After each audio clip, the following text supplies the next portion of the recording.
Okay, a quick announcement. I posted information about the YMCA internships. There are just two new internships posted at the YMCA in Duluth. Now, these are unpaid internships, so they're not maybe the best option, but if you are looking for an internship and not finding anything else, and it's a pretty tight market right now out there, this might be a good option for you here. They're at the YMCA in Duluth. I believe you get a free YMCA gym membership with them, but they're unpaid. We do have experiential learning fund, what we call the ELF fund here, which you can apply to and get between like $500 and $750 stipend to pay for this sort of volunteer internship or unpaid internship or experience there. And we've had students do this particular YMCA step and apply and get ELF funding. So it does qualify for this there. So I just wanted to point that out as an option for some of you. It is also open to international students, so that's available. So what are we going to do today? We're going to be doing Lab 9. I don't think it'll take that long today to do Lab 9. We'll see. What we're going to do, we were talking about virtual machines. So we're going to do a kind of a speed race with a virtual machine and a real machine side by side. So we're going to take your Raspberry Pi. So we're going to, this little small computer, which which it is like, a $50 to $100 computer. And we're going to run it against a virtual Raspberry Pi. So the same operating system, but on our computer. So we're running it maybe on a, $500 to $1,000 computer here. So it should run a lot faster under Windows than the actual Raspberry Pi because it costs a lot more, but we want to try to test that out. So again, go down to Lab 9, grab the directions here. And the first thing you're going to probably want to do while I'm explaining things is to scroll down to Part 1A or Part 1B. We want to get the Raspberry virtual disk and download it. So again, you can get it right from virtual machines here. This is the Raspberry, and we need it for VirtualBox. You can download it there, but I think it'll be faster to download it right from my Google Drive. I have it stored in my Google Drive here. I think that'll be actually faster for you to get. Now, once you've downloaded that, we want to unzip it. Well, let's wait. I'll get to that in a sec. So you just start downloading it, and then we'll get back to this. I'll walk through this while we're downloading here.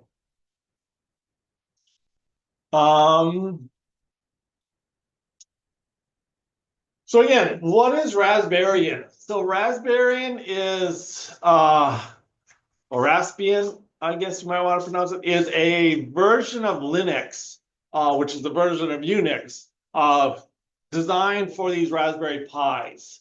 Now, we can actually put different operating systems on the Raspberry Pi, but this is one that's designed and kind of optimized for the Raspberry Pis here. In fact, towards the end of class, when you do your final projects, I would say about half of you are probably going to put a new operating system on your Raspberry Pi for the final project. There are different operating systems that are kind of set up for different environments there. So originally, Raspbian was only available for Raspberry Pi, but now you can run it on any x86 PCs. So you can run it with VirtualBox here in a virtual machine. So that's what we're going to be doing today. So the first thing we want to do is, again, if it's for the online students, they might have to install VirtualBox here, but we already have VirtualBox installed in the labs.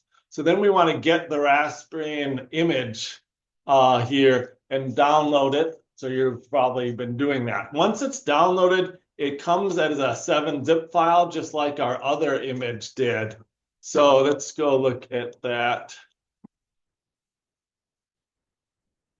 So it's in my downloads folder. Here's it. And I want to just extract it.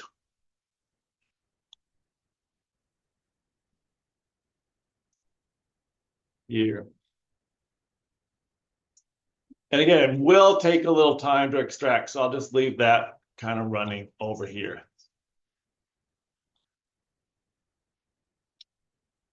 Now, once we get that extracted, we're going to have to create a virtual machine and load that in as the hard drive, kind of like what we did last week. I mean, on Tuesday, we did that for a different version of Linux.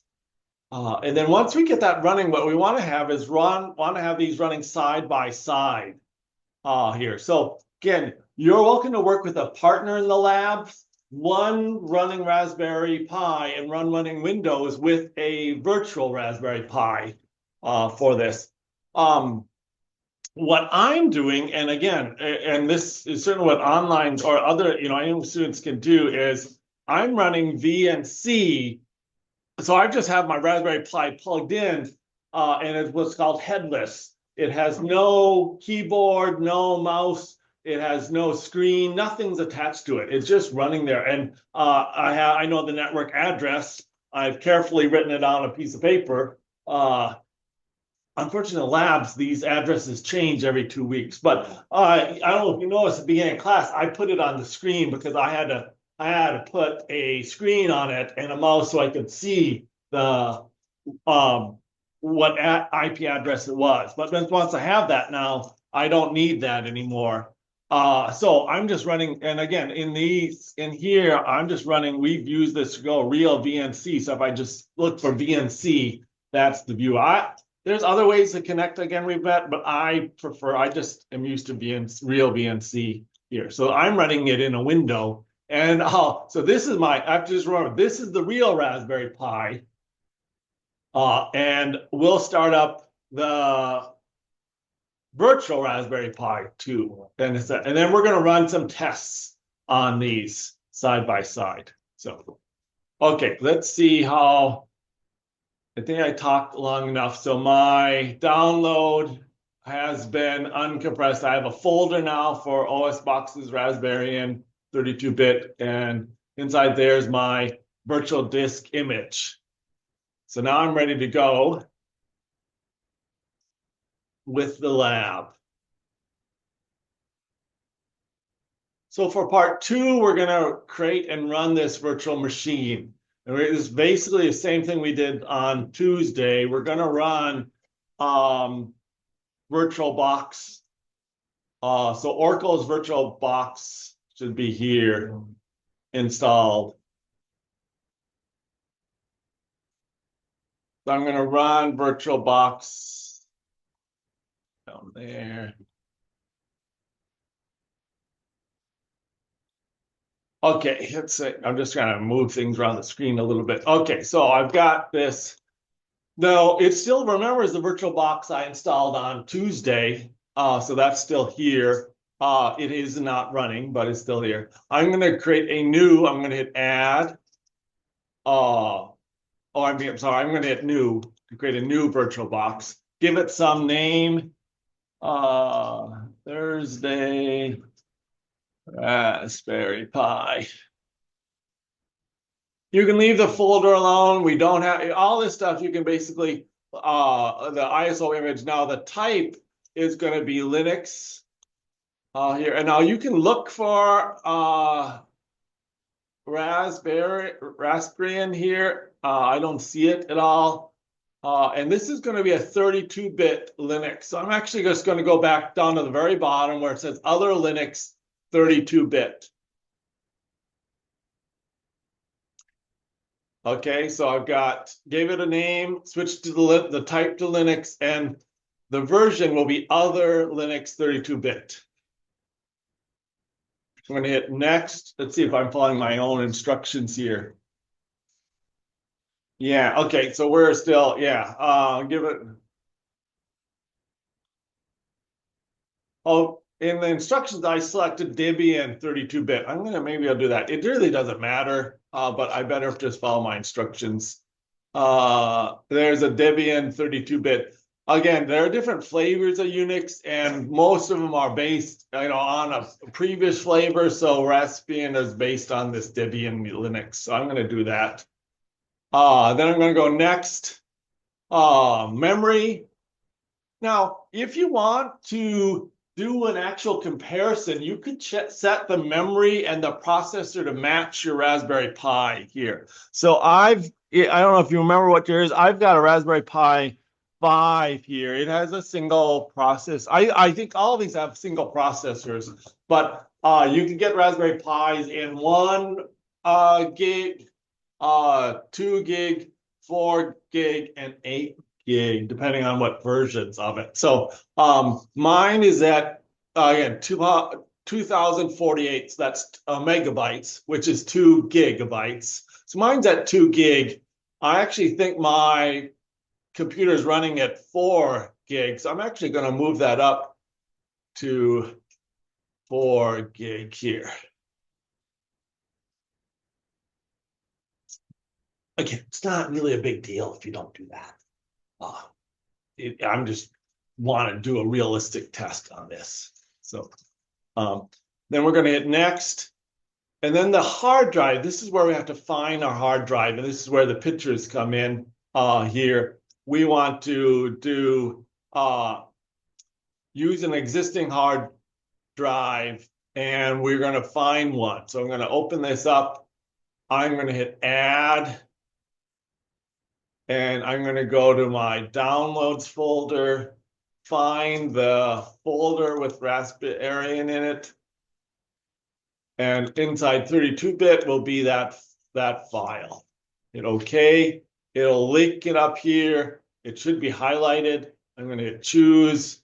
And it should. So eventually you get back here and it should show that 500 gig hard drive listed here.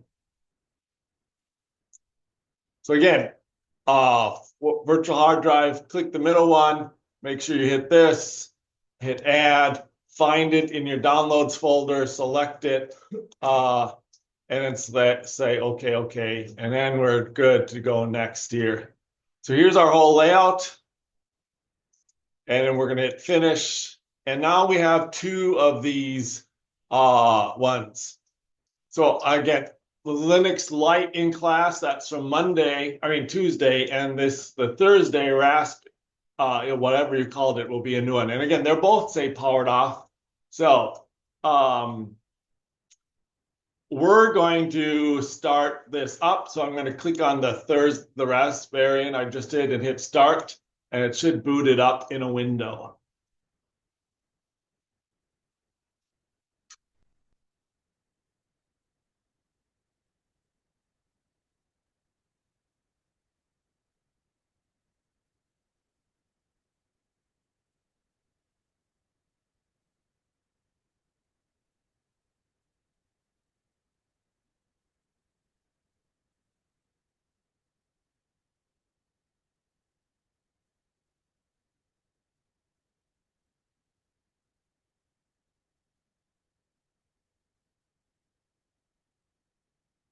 Now, eventually it'll ask us to log in.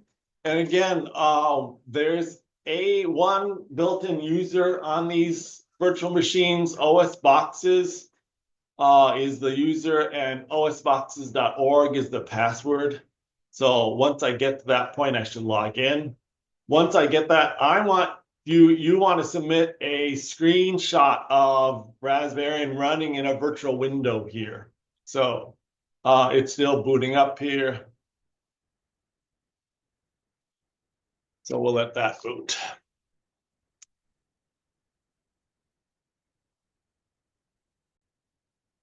Okay, so my virtual Pi has started up. And again, the login is OS Boxes. It's the only one available right now. And the password is osboxes.org. I'm going to type that in. Okay. Maybe I'll try to type it in correctly. OSBox. is .org.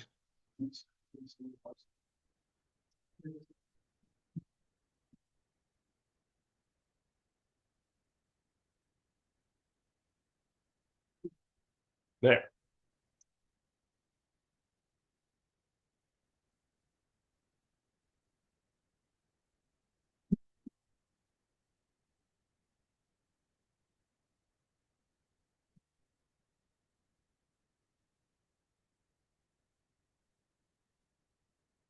So once you get this running, so I'm running this on my Windows, I'm going to do a screen capture. Again, the easiest way to do this is just Windows, Shift, and then S for screen capture.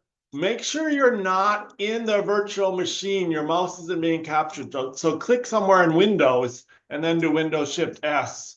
And then you'll do it.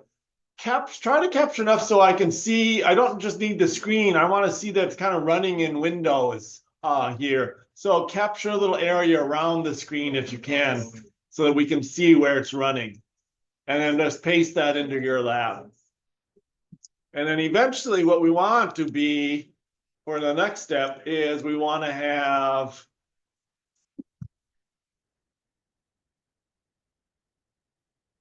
our two Raspberry Pis running side by side. And luckily, mine have different screens.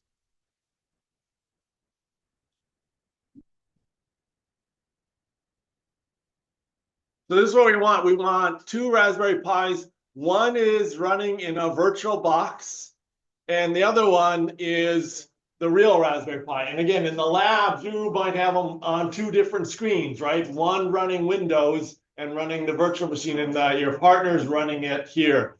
Again, for online students, you can you can actually do one and then the other, and we're just going to run them and try to keep track of how fast they are. I think it's kind of fun to run them side by side myself. So if possible, that works out well for this. One thing I'll also suggest is your virtual box probably wants to update things. I would maybe not do the updates because can take up to like half an hour sometimes, and we don't need to do those. And it's just going to slow down your Raspberry Pi, so your comparison won't be as good for that. So I would just ignore the updates for this. Usually I like to install updates, but not in this case. So the main part of this lab is somewhat flexible on how you want to test out the Raspberry Pi here and what you want to try out. So we want to try to run the same programs or do the same things on each one and see how fast they are. So again, you want to try to think of some program you want to try to test, and it has to be available on both. Now, there's not a lot of programs that are available. So again, we can do the like a web browser. It's like maybe you want to try to go to a certain web page and try to play a YouTube video or something like that, something that might require some resources. There's an image viewer. There's a media player here, but we really don't have. We need to download something to do that. For that, there's programming, but that's not all that. So you have to figure out what you want to try out here for this. Like I say, the web browser might be the best place to go. You're going to want to take some time and run at least 3 different tests. One on just running a program, one on the network, how fast it takes to connect and download some. And this would be nice if you were trying to download some file out here. And how long does it take to download the file? Because then we're also going to make a copy of this big file later on. So one option for like B is to actually load up this lab and download the virtual machine on the Raspberry Pi or on the virtual Raspberry. So we downloaded this on Windows and ran it, but we just need another big file to download. So if you want, you could actually download it, and for network, you could try to download it right from OS boxes or from a hard drive. So again, your job, all you have to do today is these 3 different tests. You've got to design them, figure out what you want to test, and run the same thing on both hardwares So you have to describe what you're gonna do and then run it. Now there are ways to do timing and stuff like that in computers or something like that. We're not gonna worry about that. Generally, I suggest you probably have a stopwatch in your pocket or with you right now. So if you have a phone with a stopwatch, I would just say, bring that up, say, okay, I'm going to, and again, you'd list out what you're going to do. I'm going to open up 3 websites or 4 tabs in Chromium, and I'm going to load in this and this tab, this and this, and when all the tabs are loaded up and the video starts playing or something like that, whatever you want, then the time it's going to be done there. So describe what the test is going to be, time it on the actual, this is my Raspberry Pi, and then time it on the via the virtual Raspberry Pi, and report those. Yeah. And again, for like online students, if you don't have both up at the same time, that's fine. You could do all the Pi tests first, make sure you write down what it is, and then go back and do the VMware stuff. Again, we're going to want to have the same programs here, and they do have like Chromium. They do have this VLC media player here. They don't have everything. So like the virtual box has games. My version of Raspberry and doesn't have any games, it looks like. That's sad. So make sure whenever you decide, it's available on both. Okay? Questions on this? So get started, run your tests, see which one's faster.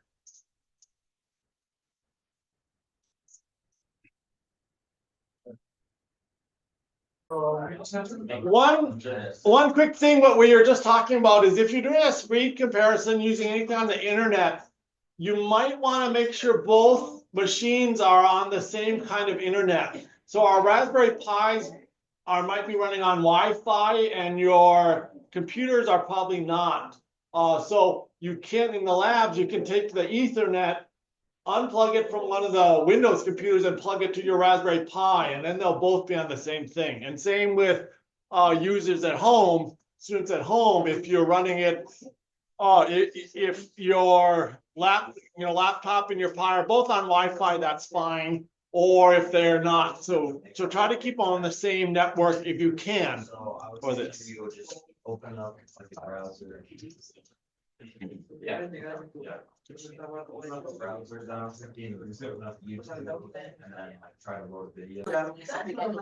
So online students, remember you can use AI to help. I was just asking AI for an idea like, I need to run a network test on that Raspberry Pi. What large package should I install to test out the network speed? What command would I use? And it said, why don't you try using this one? You should be aware of what the answers and review them. It is actually trying to do an update of the operating system, and which is what you usually do before you install it. I don't want to do the update unless I do it separately on both machines, because I'm not sure how big that'll be on how up to date one machine is over the other. So I would actually just do this part and install this big Microsoft Office, clone basically on both machines and see how long that would take as far as network. Again, you don't have to do that, but again, what I basically want to tell is you can use AI to help you brainstorm activities or tests when you're trying to come up with these tests. Okay,